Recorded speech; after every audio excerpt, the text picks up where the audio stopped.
I cried in the hospital because I was heartbroken again. What God cannot do does not exist. And you know when it's at the worst is when the baby somehow is moving.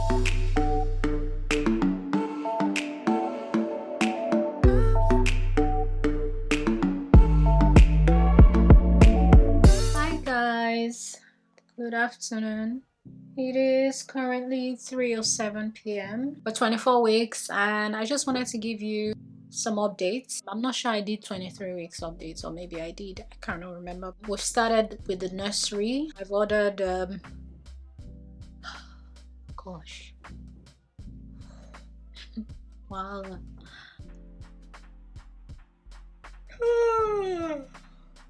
My rocking chair got delivered yesterday. No, the day before yesterday. You guys already know I ordered what's it called?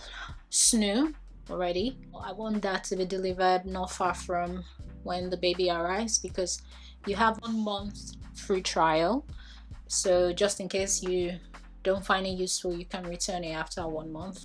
So the last time I vlogged, we went into IKEA to check for nursery furniture, and I saw this white one that I actually like, but then again I decided to change my mind and I'm buying from Mamas and Papas because I didn't see the color I want in IKEA. So we're going with the Mamas and Papas, not the one we chose before. I'm going with the color that I want. They have another one. I actually need to call them to change it to the one that I've decided on. We're still getting the wardrobe from IKEA, but we'll be getting the cots and the dresser slash changing table or whatever from Mamas and Papas. The wardrobe I'm designing myself on IKEA. But yeah, the painting is done. Andy did the painting, paneling, everything is done. We just need to start fixing the furniture and nesting, because 24 weeks today and I'm already like literally almost out of breath, so I don't want to leave everything till last minute. When I had my first liver function results and it was elevated liver, I was really down. I cried my eyes out. Aside from the fact that I've got like pregnancy hormones, but you know how it feels when you go for tests and they tell you something might be wrong with your liver. It's crazy, and you're pregnant and all you're thinking of, oh my god, I don't want to have a baby and not be around to look after the baby, or be around for just be around for a short time. So that thing really broke me. I was down. I was really down. I cried. It was really bad for me. And I think the next day I started to feel better. Not really better, but you know, after I cried the whole of the first day, the next day I think I cried a bit before I got myself, and I was just telling myself, I said, what God cannot do does not exist. I just went on with my life as normal. I literally said a word of prayer, because me, I'm not someone that do all these kabash, fire prayer. I just talk to God literally like I'm talking, and I just leave everything in his hands. I also had faith because I was asked to go again for the test. So I was like, okay, maybe when I go back for the next test, not maybe, I was really so convinced that when I go back for the next test, my liver test will be good and everything will be perfect. So a week later, with high spirits, same day, I was telling Andy, oh, I'm positive that my test results is going to come out good. We did the test, and a week later we went back to see the consultant and nothing changed. In fact, I think it went up. So I had elevated liver, and I don't remember how many it was on the first time, but when I went back the second time, it was higher than before. Consultant said nothing has changed. It's actually higher than what it was before. They're going to book me for a scan to check my liver and to see why I got elevated liver function. I was just like, God, what is this? So all my faith during the week and everything, nothing worked. I was really devastated. I cried in the hospital because I was heartbroken again. And the questions I asked the lady is like, okay, so what does this have to do, like what's going on? Is it that my liver is damaged or something like that? The consultant was like, if there is something really serious with your liver, like really serious, you would know, because you would have the symptoms, you would have probably yellow eyes, or it could also be maybe the start of something. So they just need to watch it and continue with the test and book me for a scan. And I was asking the doctor, how soon will I get this scan done? Because I really want to know ASAP what's going on with my life. If I need to start planning, whatever, I just need to know. So the doctor was like, it might take time. So I was like, can I go private? There's no point going private because all these tests we're doing for you is free, and you go private and you have to pay a lot of money. But I said, yeah, but at least I get to know what's going on ASAP. But she said, it depends on me if I have the money to go private. When I spoke to Andy said there's no need, we should wait. Gosh, I was so heartbroken. I wanted to give an update. I was hoping to give a positive update that day to say, oh, I went for my liver function test, and yes, after last week it's back to normal, my faith and all that. I was, you know, really waiting to do that video, and I was heartbroken again. I didn't bother. I didn't pick up my phone for like God knows how long. I was so broken. I thought to myself, crying and just praying and not really doing anything and just having faith will not solve anything. So what I did is I had to start researching on TikTok, on YouTube, on things I can do to bring down my elevated liver function. When I check, I'll cry. Like, it was crazy, you guys. It's easy now talking about it, but I know what I went through. Like, this pregnancy has showed me shaggy.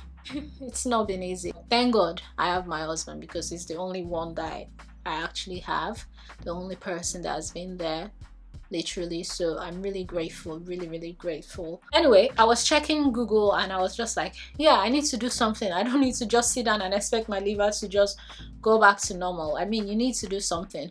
I thought of fasting, because I know fasting cures a lot of things, like it could also cure cancer and things like that. I thought of doing fasting, but I couldn't, because of course I'm pregnant, so I can't fast. From what I saw online is I cut off a lot of things. I cut off vegetable oil. I started having like a lot of vegetables. I had protein, of course, turkey, lean beef or lean meats, whatever, not beef. And besides, I'm with this pregnancy, today I like something, tomorrow I don't like it. So there was a time where I was really interested in beef stew, but I also got to another time where I just didn't want to eat beef stew at all. So but now I'm into turkey, so I'm eating a lot of turkey stew and all that. So I was doing beef, turkey, fish. Sometimes Andy will cook pork for himself and he'll give to me to eat. So, but I did a lot of vegetables, broccoli, spinach. Oh my god, I was eating, is it spinach or spinach? I was eating a lot of spinach or spinach. I would blend it in my smoothie. I was just trying my best to eat healthy. I was eating olive oil. I stopped frying. I cook in the oven. You know, things like that. So I just tried my best, and I started drinking more liquid than I was before. I started drinking more water than I was before, but not just plain water. Sometimes I'll add a tiny bit of honey, not because of anything, but because I can't really stand water. Even now it's hard for me to just take water and just drink. So it's either I'm drinking lemon and water or maybe honey and water, but I've stopped honey and water because I don't want to take too much sugar. And what I started doing, for weeks I've been doing it now, and since I started it, I've not stopped one day. First thing when I wake up, I drink lemon water, hot lemon water, but of course I don't drink it when it's hot. Sometimes before I get up from bed, Andy already makes it and brings it upstairs. So I've been doing that every day. A friend of mine told me about lemon water initially when I was having my fibroid issues. I did it for 2 days, but I stopped. So when I was reading about liver thing, and I was told that would also help, so I started doing that, and I've not stopped since then. After that first morning drink, during the day I just add lemon into my water, because like I said, it's difficult for me to drink water on its own. So I went for another test. Was it last week or so? Before, yeah, I don't know, maybe last week, or I can't remember. Another liver test, and it was still elevated, but this time it had dropped. The previous one I took was 96 or so, or 91 or something, I don't know. Then the last one was 52, so it had really dropped, and that was really something good. And that's after I've changed my diet, start eating a lot of vegetables, drinking my lemon water, stopped vegetable oil, sunflower oil, like literally any seed oil. I only cook with olive oil now, and I'm never stopping it, because I've cooked jollof rice, fried rice, stew, everything with olive oil, and it tastes the same. So it's quite expensive to cook this food, because you know how Nigerian food is. Of course they need oil. It's quite expensive with olive oil doing all these things, but really I don't care. And so does Andy. Andy is like, yes, it's expensive, but your health is more expensive than olive oil. So we've cut off those oil. So we have olive oil and coconut oil. Anything else is off. That's what we eat now. And we go to the butchers for our meat. Anyway, so the last what's it called, liver function test was the previous. Well, I've had another one done. The previous one came out for 52. I've also had iron infusion done. So I was taking the iron tablets. You guys know I started the iron syrup, and my body wasn't taking it. They prescribed me tablets, and the tablets was doing the same thing to me. I was taking it 2 times daily as well. It was doing the same thing to me. So I called the hospital, and I told them, this is it. I can't. The last time I took the iron tablet, Jesus, I was so sick. I puked everything I had for the whole day. My blood pressure dropped so much. It was just not a good feeling. So they had to book me for iron infusion. I went for my iron infusion. Was it a few days ago? Yeah, 3 days ago or so. It was okay, but when I got home that night, I started having cramps, like cramps that I don't know where it came from, and really couldn't sleep. So when I woke up in the morning, I was still feeling the same thing. The pain was still there. I just decided to call the pregnant care unit. The good thing about being over 20 weeks is you don't have to go to emergency A&E anymore. You can go straight to the pregnancy unit. She asked me if it's pain that comes like and goes, and I said no, it's been consistent since I got home after the infusion. And she said from what I said that it's been consistent, they would rather check me out. So I went in 2 days ago. They checked my stomach. So when they were touching my stomach, they touched the side of my stomach and it was hurting. Then the male doctor came to touch it as well, and I screamed and it was really hurting.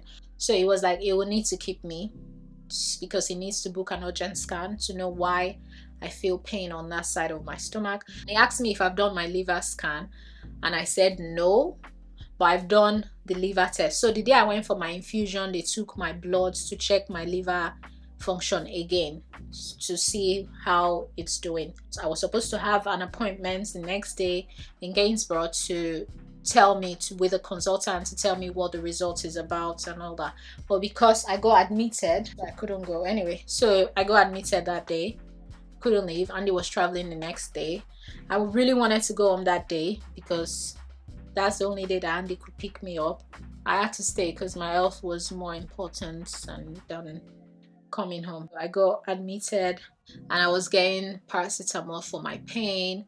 They wanted me to take codeine. I said no, I'm not taking codeine. They said it's very safe. I said yeah, but I'm not taking codeine. I actually thought okay, maybe it might be because of my fibroid, but because it is not as my fibroid pain.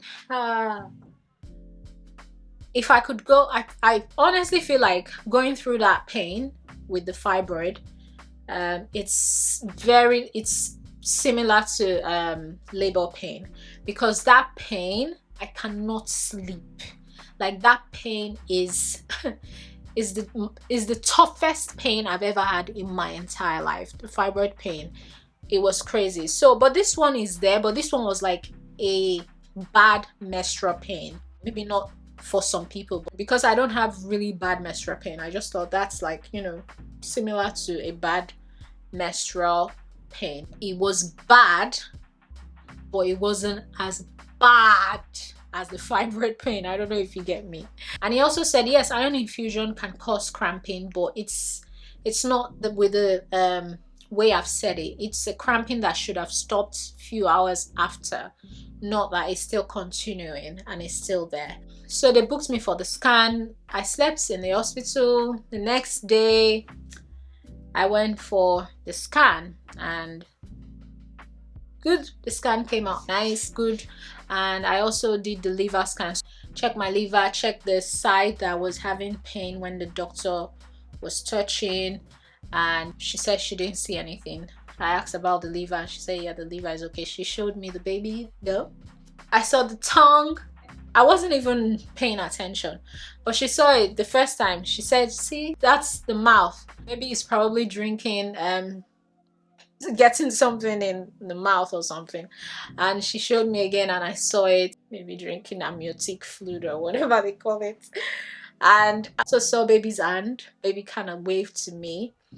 So, you know, it was really nice. Baby actually now looks like baby. Baby doesn't look like an alien. So baby looks like, I really loved it. I really loved it. I can't wait for another scan. Honestly, I really loved it. So before I left, I met with the consultant. Actually, it was the consultant that was supposed to stay in Gainsborough. So I met the consultant in Lincoln, and he told me that they're going to discharge me because, you know, my scan came out okay, so everything is okay. They checked baby's heart rate, everything is okay, so they'll have to let me go. I said, well, that's fine. I'm ready to go anyway. I wanted to go home so bad. When she told me about my scan, I said, what about the liver function thing? Because I was supposed to meet with a consultant today. So they've done the test. Maybe you can just let me know what it is. So she went and checked. And she said, my liver function test is back to normal. No more elevated liver. So my liver scan was absolutely okay. And function test back to normal. Everything I've been doing to stay healthy, get my liver back to itself, actually worked. That's the highlight of my 23 weeks pregnancy or whatever. It was just, I really liked that. Anyways, this video is getting so long, but yeah, so that's what I've been up to. I think there was something more that I was supposed to add, but I forgot it. But that's what's been going on for, well, 23 weeks and 22 weeks. And I've not really said anything about my liver test since the last time that I talked about it, because I just didn't want to say anything until everything is okay, and I'll just update everything that happened. But yeah, that's where we're at now. I also saw a physiotherapist because of my rib pain, which is, damn, I've had this rib pain since maybe like 8 weeks, maybe like 10 weeks or so, since I've been 10 weeks pregnant or so, thereabouts. I had it really early, but it wasn't too bad, but it just started getting worse by the day, like really bad. I met with the physiotherapist and she examined me and she said, yeah, she could feel a strain in my ribs. It's probably the baby stretching, or because I had HG in the early stage of my pregnancy and I was vomiting a lot and all that, I've strained my ribs, something like that. So there is nothing they can actually do. Even if it was a broken rib, she said there is nothing they can do. It just has to heal on its own. I just need to not do things that will make it hurt, which is difficult because not doing things that will make it hurt means laying in bed all day, because sitting down hurts it, walking hurts it, standing hurts it. Like the worst thing is walking and standing. When I stand for long, it's like I want to die. It's like my ribs, or my chest, not my chest, my ribs wants to like, I don't know. And you know when it's at the worst is when the baby somehow is moving. Because yesterday, the scan that I did, when I saw the baby, I asked where the baby's head is, because I was thinking maybe the baby's leg is here, because that pain. The lady that did the scan said no, that the baby's head is here, somewhere in the middle. When I used to sleep on my left side, I would wake up so many times at night. I could not sleep. I would turn like 1,000,000 times, and I'll wake up in the morning with excruciating pain, and I'm not even joking, like freaking terrible pain.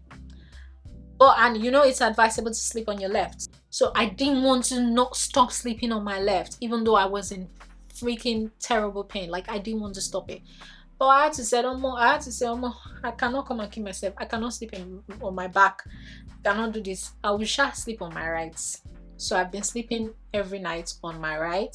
I'm able to sleep without too much pain. And when I wake up like a new person. I wake up fine. Until I start doing things.